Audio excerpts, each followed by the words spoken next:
FM. Tukianza na michezo ya kirafiki weekend hii, Bravo FC watakuwa nyumbani kukipiga na Mweza Moyo FC. Yanga Brothers watakuwa uwanja wa All Stars kukipiga na Brave Warriors. Umeme Stars watagaragazana ungani Mariango Primary na Amani FC. Tukisonga mbele ni ligi ya Ganze Sub County ambayo raundi ya kwanza iko karibu kumalizika. King Power inashikilia nafasi ya kwanza kwa ujumla wa pointi 13. Atalanta imeshuka nambari ya pili kwa ujumla wa alama 9. Yanga Eagles inashikilia nafasi ya tatu kwa ujumla wa pointi 8. Istanbul imeshuka hadi nafasi ya 4 baada ya kichapo cha magoli 3-1 dhidi ya King Power kwa alama 7. Master Tribula inashikilia nafasi ya 5 kwa ujumla wa pointi 6.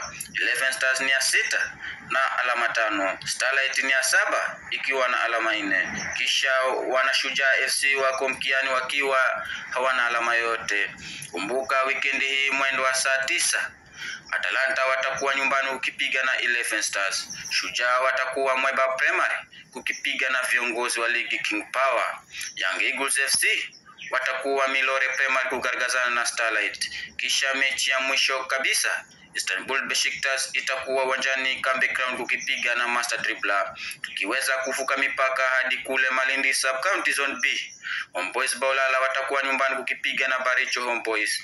Pinzaro FC watasafiri Mkondoni Ground kukipiga na wenyeji Mkondoni FC. Kombeni FC watakuwa nyumbani kugaragazana na SC Katama. Kisha katika uwanja wa Raukanigan, Red Commandos watakipiga na Adimai FC. African Stars watakuwa uga wa Baricho kwa Mwanzele kukipiga na Lengobaya FC. Kisha mechi ya mwisho kabisa, Sobora watakuwa uga wa nyumbani kukipiga na 11 Stars.